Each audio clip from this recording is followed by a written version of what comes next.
Thank you for joining the Tiffany podcast. This podcast has been created to carve out an accessible place, a platform that encourages us to explore opportunities for improved overall health and wellness. We hope to ignite the ability for each of us to intentionally engage in conversations that make impactful differences. Our next guest on the Tiffany podcast is Angela Setters-Bessard. For more than 30 years, Angela has dedicated herself to educating individuals and businesses about credit health. As the founder and CEO of Conquer Credit Management in Calabasas, not only does she teach people and businesses how to understand credit, but also how they can best leverage their good credit once they have it established. In addition to being a dynamic entrepreneur dedicated to serving others by helping them maintain their financial health, she is also a dedicated mom and a wonderful wife to a wonderful, extremely talented and creative family, as well as a loyal, diehard friend to the end, to those that she counts as her extended family. Coming to you live from Woodland Hills, California, I'm so excited to speak with Angela. She is truly one of my favorite people of all time. I hope you enjoy the conversation.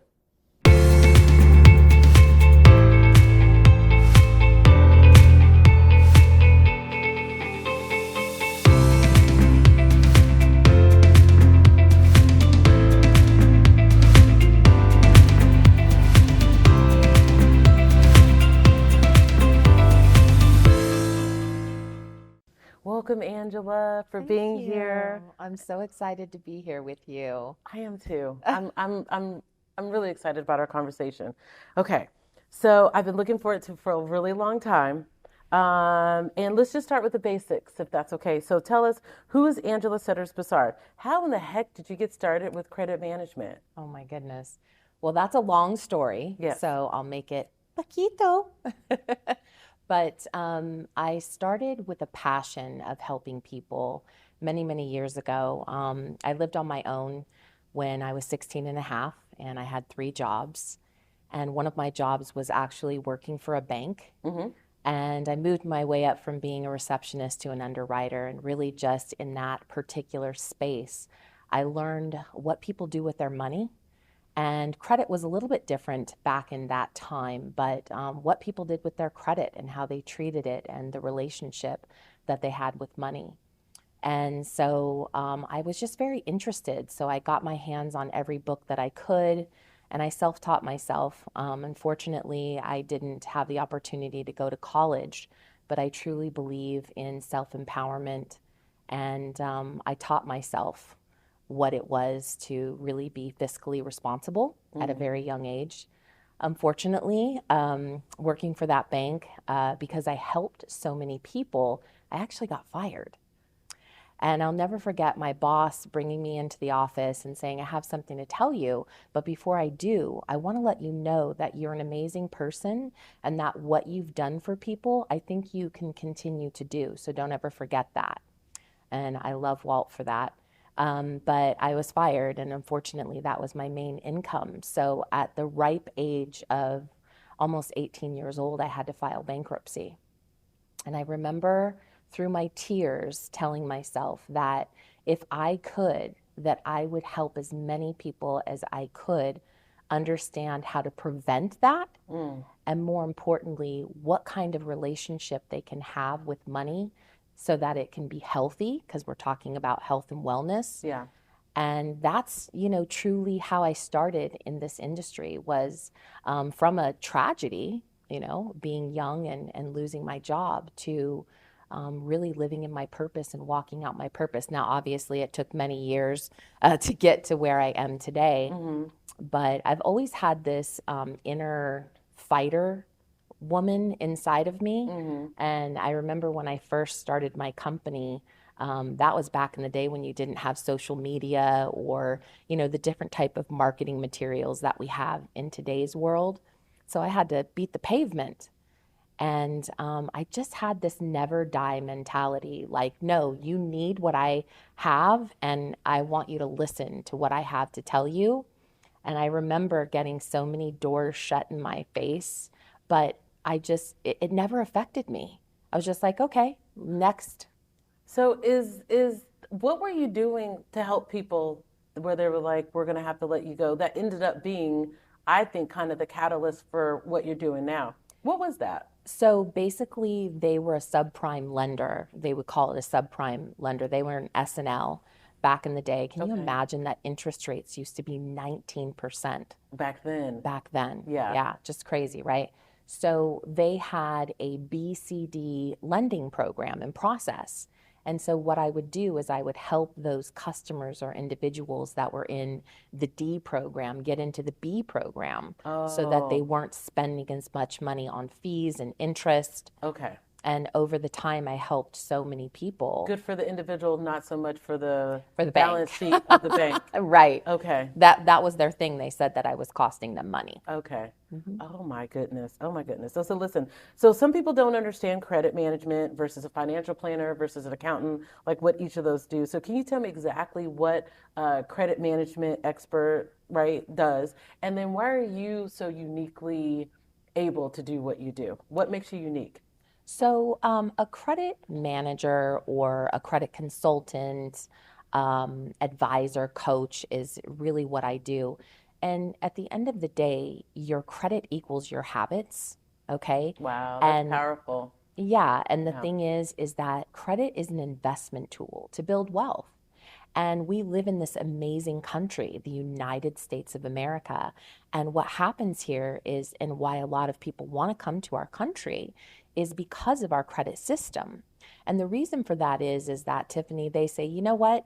You want to buy that $500,000 house? Well, we're going to trust you. If you have really good credit, we're going to go ahead and lend you that money to purchase that hard asset where you can actually make money.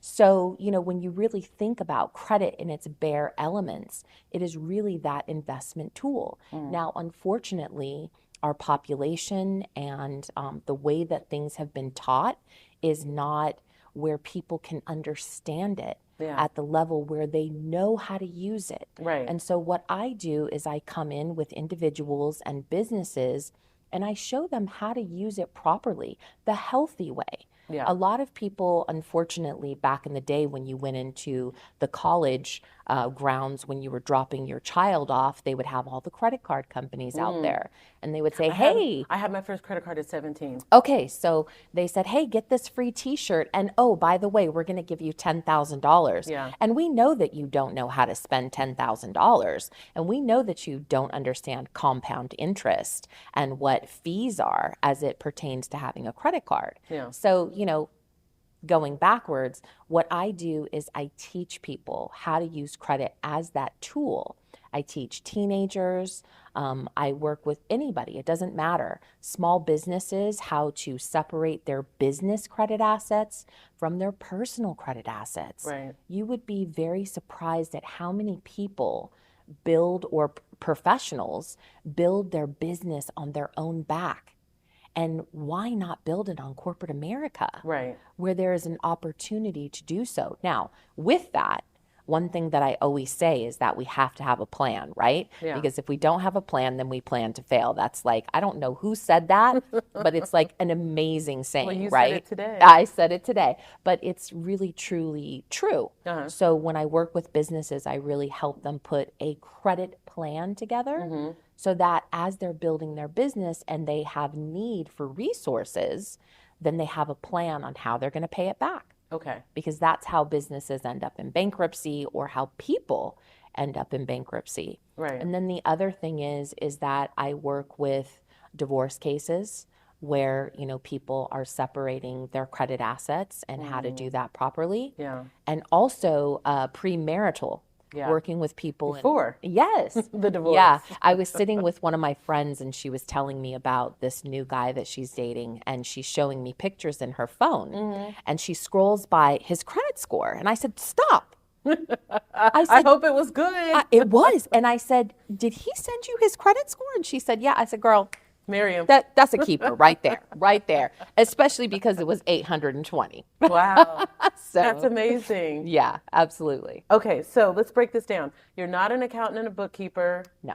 You don't take people's like retirement and tell them how to invest, right? So an accountant is the bookkeeper, right, and keeps track of that. That's not what you do. And you don't take people's retirement and then tell them how to invest that. You then tell them how to manage their FICO scores, credit reports, how to obtain the reports, how to clean them up if there's something derogatory on there. So what are the basics? So somebody who doesn't have a clue, what are the basics and how do they get started? Well, the basics really, when someone comes to me, there's so many different reasons that people come to me. People come to me because they want to teach their kids how to have their own credit while they're going to college. So I have family meetings with people, and we talk about money and finance. Then we have people that come to me because they've had some mistakes that have happened and they have some blemishes. What does that mean? Talk to us about mistakes and blemishes. What does that mean? So, someone didn't understand, again, how to use credit. They didn't understand how using those credit cards was going to put them in serious debt. Okay, no one ever taught them. That's like the main thing that I hear, because one of the things that I really practice, Tiffany, in my business is getting to know my customer or my client, because I want to intimately understand what happened to them also, mentally when it comes to money. Because their mental health, what's going on with them. Well, how they were taught. You would be surprised. Even the most wealthy people don't teach their children about these philosophies. They just do it for them. And that's the worst thing that we can do for kids. Like how to build it. They don't teach them how to build credit or maintain it. Or money, just Okay. money, So when you talk about blemishes, I've had some. I know what you mean. But for people who might be listening or watching, what does that mean to have a blemish? So, derogatory history on a credit report can consist of late payments. It can consist of if unfortunately you had a car where the car was repossessed, or you have late payments. You can have medical collections. That's one of the biggest things actually in America, because of our healthcare system. A lot of people end up with medical debt. Right. Also, utility companies, if you're moving from one place to another, you can incur collections as it pertains to that. Forget to turn it off, forget you even have it, moved on, went somewhere else. Or just your overall utilization of credit, because you don't have the right mix, because you're not using your credit cards properly. Your credit score is not at a bankable level. And at the end of the day, because credit is so crucial and important to what we do as consumers on a daily basis, what I do is we look at where they're at and we come up with a plan on how they can overcome that place.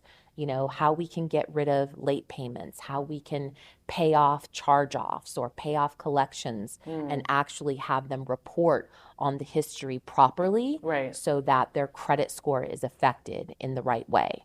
So, people come to us all the time that have a 500 credit score, and a lot of the reason... Unfortunately, I have to say, I've been there.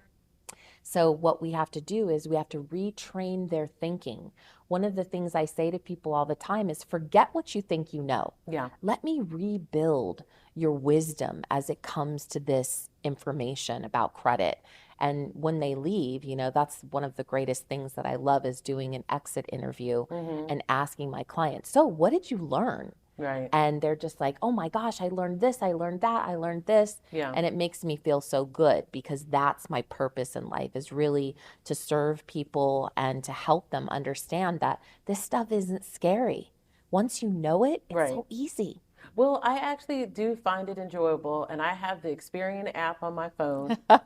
And anytime anything goes good or bad, I get dings and I stay on top of it. But it really has taken a long time for me to educate myself, working with people like you to understand what is a good ding, what is a bad ding, and then what I need to take care of right away. And something you said before about a good mix. So what is the ideal mix of credit use, and how much should I leave alone and leave to the side? What does that mix look like? So a perfect mix in today's world is, not having any more than 3 traditional credit cards. Now, the reason I say traditional is that your Visa, MasterCard, Discover, and some American Express cards are traditional. that means that they're revolving credit cards. Okay. Okay. Now you have American Express, which also has a charge card mentality. It's called sign and travel.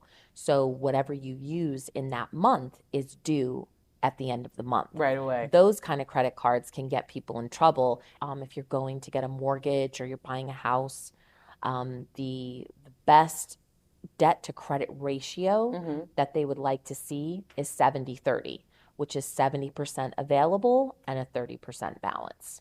So not using 70% of the total that you have out there in credit, not using it, but only using 30%. Yes. Okay. Yeah. All right. Yeah. And that's the best because at the end of the day, people say all the time, well, I use my credit card and pay it off at the end of the month. Yeah. And absolutely, that's amazing because you Right. don't want to get in debt. However, once or twice a year, the banks are in the business to do one thing, make money. Right. And so if you're not paying them interest at least once or twice a year, Right. there's actually an algorithm that's at use showing that you don't do that. Because the credit scoring system is a mathematical algorithm and it's based on human behavioral patterns and how you use your credit. Yeah. So there's many different factors that go into that. So what you're saying is we can actually get dinged if we just don't have uses on our credit cards, but we have Right. them, perfect score. So it's not about not using it, right? It's not about not spending money. Yeah. It sounds like what you're saying is to spend money wisely, use credit cards wisely, and just educate yourself about what that looks like and what that means. Yeah, so here's the thing. A lot of people don't want to use their credit card, which absolutely, you don't want to use debt that you don't need to, okay? But everybody has reoccurring expenditures that you can put on your credit card to use your credit card and create that utilization vacuum so that you have that credit score that's always healthy and strong. Because again, at the end of the day, what that score is looking for is consistency and utilization. You're utilizing it. I know a couple people, and tell me if you think this is a good tactic or not. They will literally take all their monthly expenses and pay their monthly expenses through their credit card, and then just pay their credit card off. In addition to some other stuff that they might use, which will give the credit card companies, like you were saying, a little bit of interest a few times out of the year so that you're not losing a ton of money. They're making some money, but then you're building up that history and that usage. So I think that's good as long as they're not paying interest all the time. Okay. So the way that I'm saying what I do is I call it the 80-20 rule. Okay. So when your bill comes in once or twice a year with your credit card, you pay 80% of the balance and you leave 20% to revolve and pay interest the following month. Now, again, I said 80% of the balance. So if you have a $10,000 credit card and you only use $200, when the bill comes in, you're going to pay 80% of that $200 and leave 20% to revolve and pay interest the following month. Now what you're doing is you're tricking the system, okay? Because it's an algorithm at work. It's not looking at how much you spend. Just the percentage. Well, it's not even looking at the percentage. Yeah. It's just looking at the fact that you use it. Okay. It's kind of like a muscle, Okay. right? You don't use it, it atrophies. I see what you're saying. But what you're saying is if you do 80-20, that's a good enough mix in that scenario. Yes. Where you keep it low enough. So you're giving them a little bit with the interest, but you're keeping it with the algorithm. Okay, I love that. Thank you for educating us. Yeah. Now, I could be wrong, but I think some of us are under the impression that someone who helps others build and maintain credit health is only an option for the wealthy. What would you say to those who feel that maintaining good health, good credit health is a privileged activity set aside only for the wealthy? I would say that I'm sorry you feel that way. Yeah. Because there have been many stories, beautiful stories of people, like I said, once again, that have learned how to use credit as that investment tool and have really done some amazing things with it. I have a story from one of my clients who came here from Guatemala, and she was a single mom, and I was able to teach and train her how to use her credit as that investment tool, and she became a real estate investor, and she does very, very well now. But this is someone who was making a very small blue-collar salary with 6 children and a single mom in the United States, which is very difficult, but she was very intentional and she knew what to do after having these consultations with me. And she's one of the great success stories I have. But I believe that credit is that essential tool that no matter how much money you have, because listen, there are a lot of clients that I work with that are multi-millionaires, but because they have not treated their credit the way that they should, what happens is they're going to invest in something, and the banks and financial institutions are interested in your credit health because that tells a story about you. Right. So it doesn't matter that you have millions of dollars in the bank. They are trusting this system called the credit scoring system to tell them a story about this individual. So it doesn't matter if you're rich or if you make a small salary. They're looking at us all the same. Right. Okay? So we all have the same opportunities. It's about taking those opportunities and running with them. Okay. No matter what the amount of money it is, it sounds like the practices are still the same. Yeah, and I don't want to minimize. Listen, I understand that sometimes people get into debt, but again, I think it happens from them not being trained and from them not understanding. And so what I'm truly passionate about is helping people get out of that mindset and helping them get out of debt, because there's always where there's a will, there's a way. Okay? And I truly do believe that. Obviously, there is still the bankruptcy if they have to do that.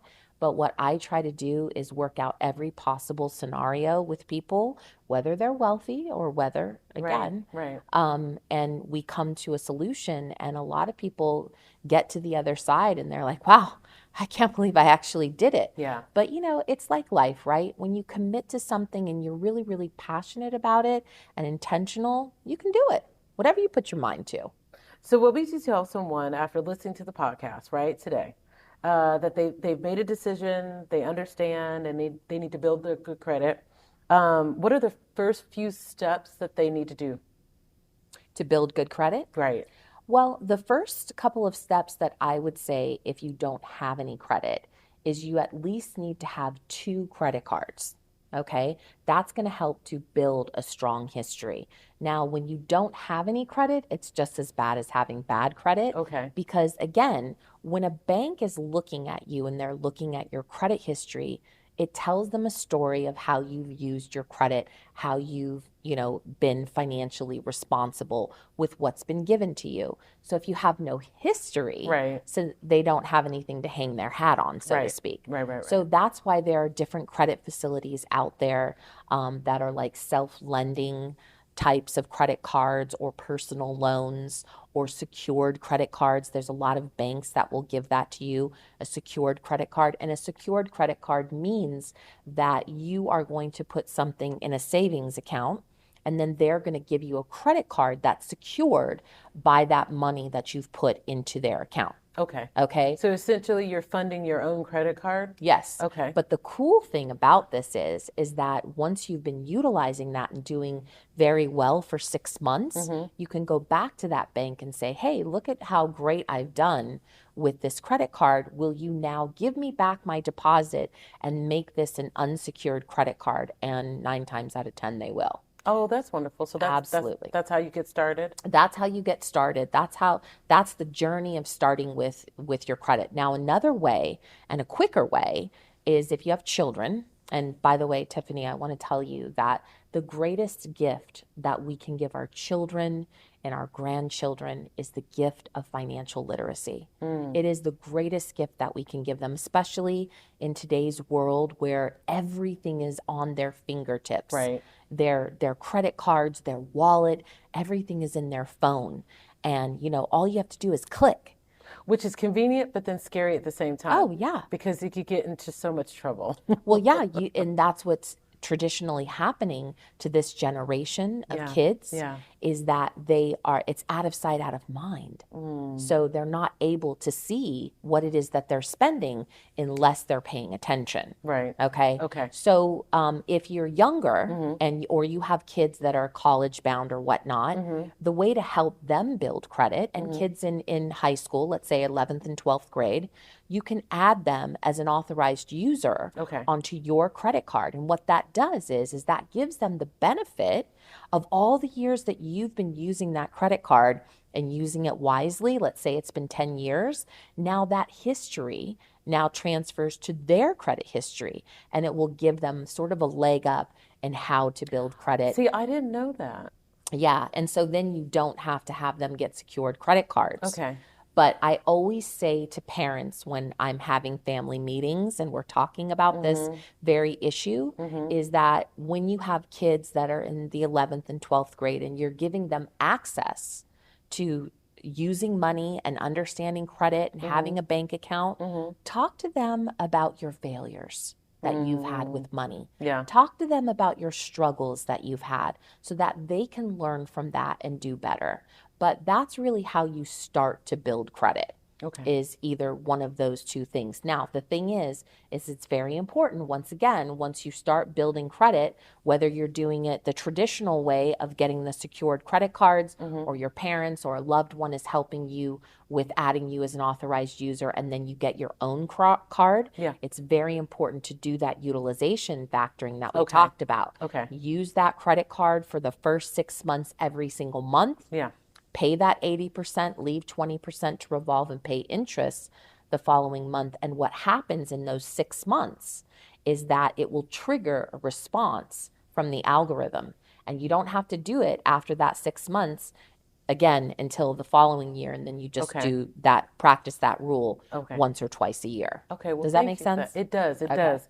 And so wait a minute. So you brought up a really interesting point about family. Yeah. And that it's really a family affair. And I want to talk about one of the world's most famous families. That you actually help. So wait a minute. We have a clip here of a testimony from the Kris Jenner.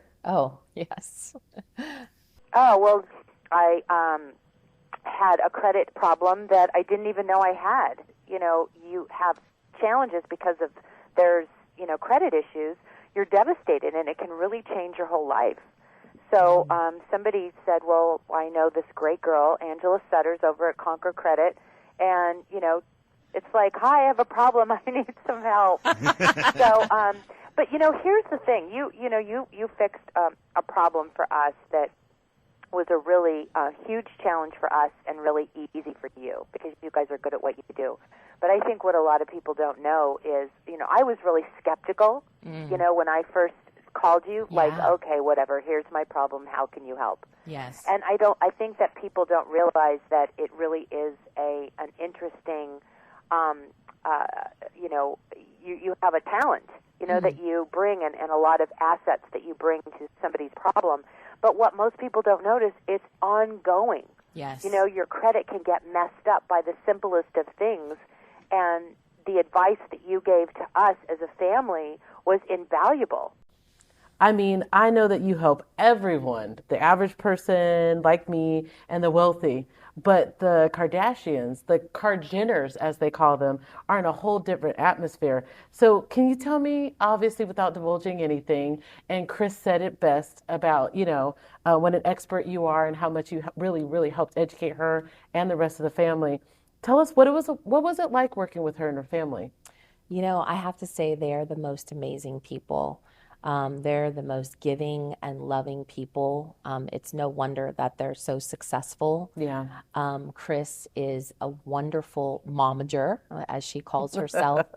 And I think what's so amazing about her is that she's never afraid to say if she doesn't know something. Yeah. If she doesn't know something, she just asks. And that's like the best type of person. Right. And, Kris is good at branding. I mean, that's what she does. I'm good at credit. Yeah. So, we just had a great relationship. Yeah. She would just call me and be like, Angela, what do I do with boom, boom, boom? Yeah. And I would tell her. And what's great about having a client like Kris is she takes it and runs with it. Yeah. You don't have to tell her twice. No. But the thing is that with any famous person that I've had the extreme opportunity to work with, and I'm so humbled for the opportunity to work with all of these different types of people. The one thing that I have seen is a lot of the times they are managed by someone else. They have someone else managing their money, and they don't really take the time to learn and understand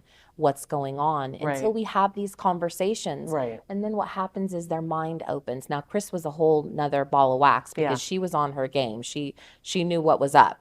But, you know, I was just able to add a little bit more to her cup. That's fantastic. So switching gears a little bit. So it's stressful and any aspect of your life is off. When it's off balance, that's just stressful. And I think people hate to admit that their financial health affects them. Yeah. I mean, I think we do. And you talked about it earlier, right? Emotional, mental, and physical health. But doing this for so long, can you talk about what you've seen as a correlation between financial health and like our physical, mental health? Oh, yeah, absolutely. This is one of the biggest things that causes divorces. This is one of the biggest things that causes depression. I really, truly have to meditate every morning and be able to bring in the right energy into my space and into my heart and my mind to be able to help those that have been called to me.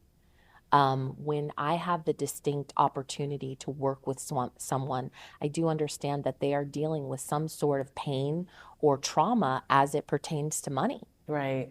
And I truly believe that there is health and wellness once you understand how something works. You know, you've seen those commercials where someone's trying to make a machine work and then they get the hammer out and they start beating the machine with the hammer, right? And that's how it truly is when you don't understand something. You are frustrated, you're upset, and it can really affect sleep, your health, you know, all of these different things that we're talking about, the wellness, and most importantly, the mind. And again, when you do not have open conversations, communication with a loved one, when you guys are sharing money or whatnot, that can be really traumatic when you've got to hit the brakes and, you know, someone loses a job or someone loses a loved one. I really, truly believe and love the fact that my purpose is to help people get unstuck in that area and to feel alive again when, you know, they say, I don't understand how this works, and I can make it understandable for them in, you know, 15 minutes and say, this is why this is. And they're like, wait, why didn't anyone ever tell me that? When I was younger or whatever. And I was going to ask you, like, what is your why? Like, why do you do the work that you do? And it sounds like it's to be of service to others. Absolutely. Absolutely. I do believe my purpose is serving others, loving others, and, you know, wherever they come from is helping them to cross over. As a matter of fact, that's, you know, my husband and our ministry, Crossover Ministries. It's about teaching people to love so that they can cross over. And I truly bring that into my work as a professional, is understanding that there's no judgment. Whatever happened in the past, happened in the past. And I say it all the time. Listen, your financial mess or disaster is an opportunity for you to do something great. Right. It's to learn all over again. And I truly believe that. And I would say that most of my clients would say, you know, Angela was so gentle, so kind with me, but then she also had the stick because I know when to get my stick out, so to speak, and and not be hard on someone, but be stern, because sometimes people need that accountability in their life. Yeah. You know, it's like the fitness coach, which I'm working on right now. It's like you and me both. I had one fitness coach that was so, I was like, no, that ain't gonna work for me. I need someone that's like, you better, you know. Kind. Yes. But accountable. Yes. Oh, I love that. Okay. So listen, before we wrap up, can you tell our guests where they can find you and get your help? Absolutely. So I'm on Instagram, Real Credit Queen. You can also find me. I have a website. It's angelabessard.com, just my name. Okay. Those are the ways to find me. Super easy. And so you'll help everybody, the wealthy to somebody average just like me who just needs some help, yeah? Well, here's the thing, Tiff, is it's not always just about me too. I have an amazing team that I work with. And so they can help as well as me. So it's a community of helpness. Okay, great. You want to tell us those websites again? Yes, so you can see me on LinkedIn or Instagram, Real Credit Queen on Instagram, and my website is angelabessard.com. All right, well, thank you. Any final words for people watching or listening? I just want to let you know that you can do anything that you put your mind to. If you are having a financial struggle, I want to let you know that there's no judgment. Anything is possible for you. It's just about taking the opportunity to take the first step to credit wellness. And my name is Angela Bessard. I'm the Real Credit Queen, and I can help you with everything that you need. Thank you, Angela. It's my pleasure. Thank you for having me. Of course, I appreciate that. This has been a very, very special episode of the Tiffany Kubashigawa podcast. We hope we shared information that you find helpful, encouraging, inspiring, useful, and interesting.